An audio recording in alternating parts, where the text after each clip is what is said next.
Bonjour à tous, bonjour à toutes, je suis Fiona Rakoff, IAIPR d'anglais.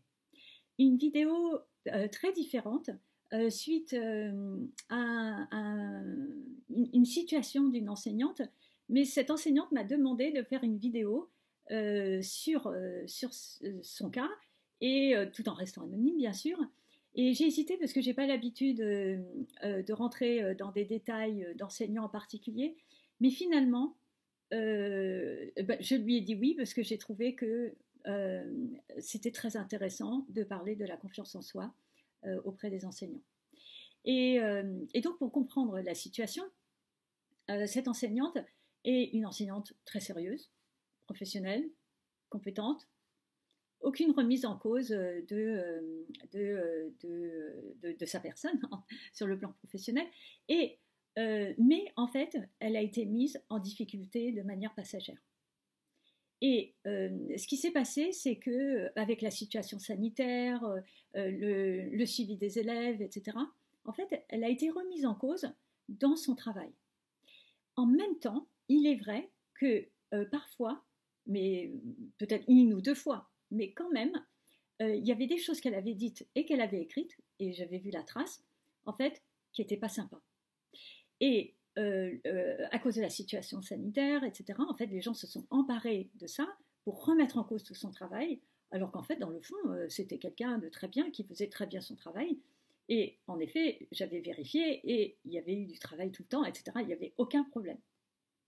Mais ce qui est intéressant, c'est que cette enseignante, en fait, évidemment, il y a eu un moment où elle n'était pas bien, puisqu'il y avait énormément de remises en cause sur son travail.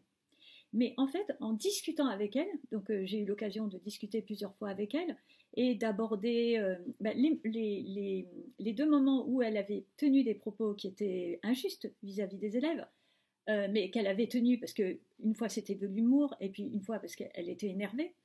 En fait, et que évidemment les élèves n'ont pas du tout perçu ni l'humour ni compris qu'elle avait pu être énervée.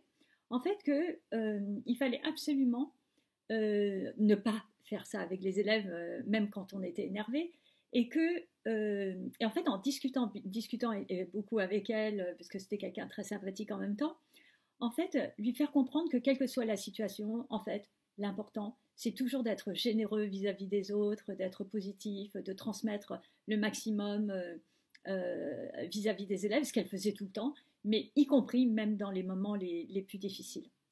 Et en fait, ce qui est intéressant, la raison pour laquelle j'ai fait cette vidéo, c'est que en fait, cette enseignante, donc quand elle a pu reprendre les cours face aux élèves, en fait, elle s'est rendue compte, ce qu'elle m'a dit, que en fait, qu'elle transmettait une générosité parce que, grâce aux entretiens, elle avait retrouvé confiance en elle. Et en fait, elle voulait que je fasse cette vidéo parce qu'elle voulait que je fasse une vidéo sur la confiance en soi.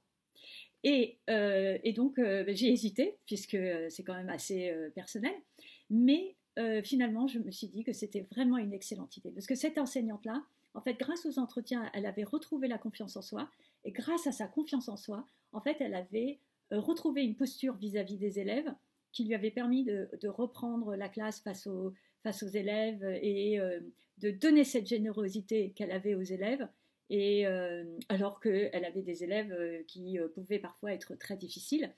Et donc la confiance en soi, c'est un élément qui est fondamental pour être un enseignant. Donc euh, n'hésitez pas à lister vos qualités. Voilà. Listez vos qualités, mettez quels sont vos points forts, où est-ce que vous êtes bien, vous avez un excellent anglais, vous avez un bon relationnel, vous travaillez vos séquences, etc. Et listez dans le détail tout ce qui est positif sur ce que vous faites. Et s'il vous plaît, enlevez tout ce qui est la question de l'habillement, l'apparence physique, etc. Parce que la seule chose qui compte pour les élèves, c'est le sourire. C'est la bienveillance, le relationnel avec les élèves. Mais notez tous vos points forts, ce que vous essayez de mettre en place, même si des fois vous n'y arrivez pas, c'est ce que vous cherchez, ce sur quoi vous vous tendez. Quelles sont vos valeurs par rapport aux élèves, pour ne pas oublier tous ces côtés positifs, parce que pour être un bon enseignant, il faut absolument avoir confiance en soi.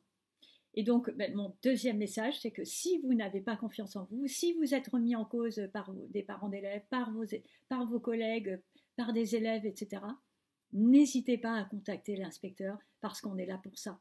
On est là pour regarder objectivement votre travail, on le regarde dans le détail, on discute avec vous, on regarde, on dit voilà, ça c'était bien, ça c'était moins bien, on est sincère tout en étant courtois, parce que notre objectif, c'est que ça se passe très bien pour vous, que vous retrouviez votre plaisir d'enseigner et que tout se passe bien pour les élèves.